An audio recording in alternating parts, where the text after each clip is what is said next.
we will be discussing representation of geological feature, chapter 1, in which we are going to see the following points today: sketch, plan, essential features of map, that is scale, the types of scale, then after that direction, latitudes and longitudes, and we'll see legends, that is called conventional signs and symbols. So let's begin this video with sketch and plan. Student, what is sketch?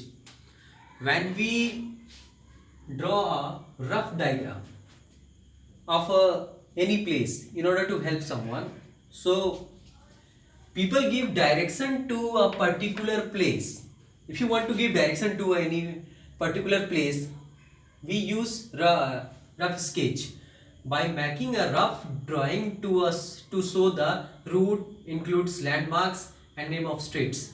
In that rough diagram, we always include landmarks and streets names to help locate the place.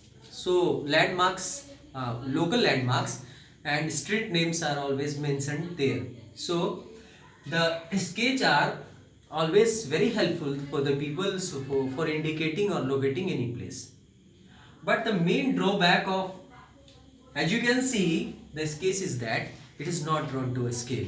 There is no direction is mentioned over sketch, and it is distance are also not properly shown. So you can say that it is unscientific. It's not scientific. If any map is scientific, then all the essential features should be shown over there, but it is not in the case of sketch.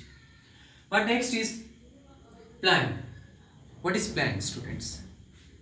What is difference between sketch and plan? As I have told you that sketch are never drawn to the scale. Direction is not properly shown, and there is no conventional sign and symbols. There is no detailed information can be shown. But in the case of plan, it is always drawn to the scale. It is a complete detail of any particular area.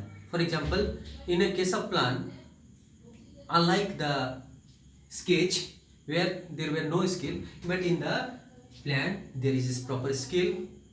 Okay, it is always drawn to a scale. Now let's compare plan with map. What is difference between plan and map? In the case of map, because maps are always drawn to a small scale, because it is a always drawn for a large area like continent maps or for the countries. That's why it is not possible to give each and every detail. For example, if I am showing any place in a plan, for example any particular place like complexes or schools, we can easily give each and every detail, which is not possible in the case of maps. Students, but there are similarity between plan and the map, that both are very scientific. They are always drawn to a certain scale. That's why they both are accurate. But in the case of sketch are always large or small. It is always drawn for the large or small area, but it is not drawn to a scale. So that is a difference, main difference between sketch, plan, and you can say that map. Okay, clear. Now we are going to see next very important topic of this chapter: essential features of a map. Students, if on the map there are if the map is drawn without essential feature, there is you can't say that it's a scientific, because there are certain essential features which are very important as far as the validity, or you can say that authenticity of the map is concerned.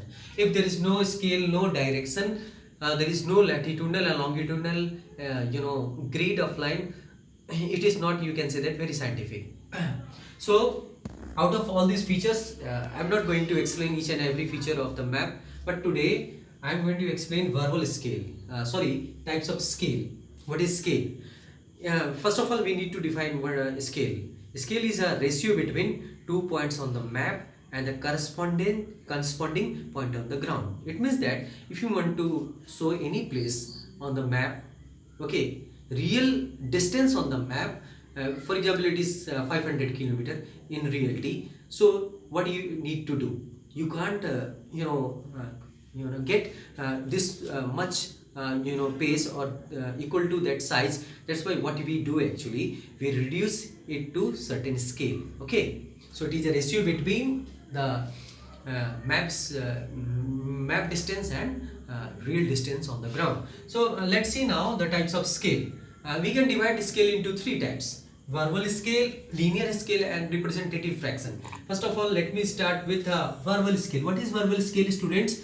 The unit of distance are mentioned on the map. It means that it's always said verbally. Verbally means you can see 1 centimeter equals to 100 kilometer. It's always said verbally. Okay, but you can clearly see that units are always different. The units are not same. There are some drawbacks with verbal scale, that if you want to reduce or you can enlarge or shrink the map, it is not possible in the case of verbal scale. Linear scale. Linear scale is a scale where direct measurement of a distance on a map is possible. Now there is one advantage of linear scale is that in this scale you can reduce or you can expand the map size, which was not possible in the case of verbal scale. There are in a linear scale there are two divisions of scale: primary division and secondary division. Primary division always show smaller unit and secondary division always show the larger units. Now the last but not least, representative fraction. In the case of representative fraction, let me tell you what is representative fraction. It is a ratio between a paper distance and a ground distance. Okay, for example, if I am writing 1 is to 50,000, means 1 centimeter is the paper distance and 50,000 centimeter is a ground distance. It means that it is a actual distance and it is a paper distance. So you can say that a representative fraction is a ratio of the paper distance and actual distance. So but one things we can do which was not possible in the verbal scale, we can convert it into verbal scale and vice versa.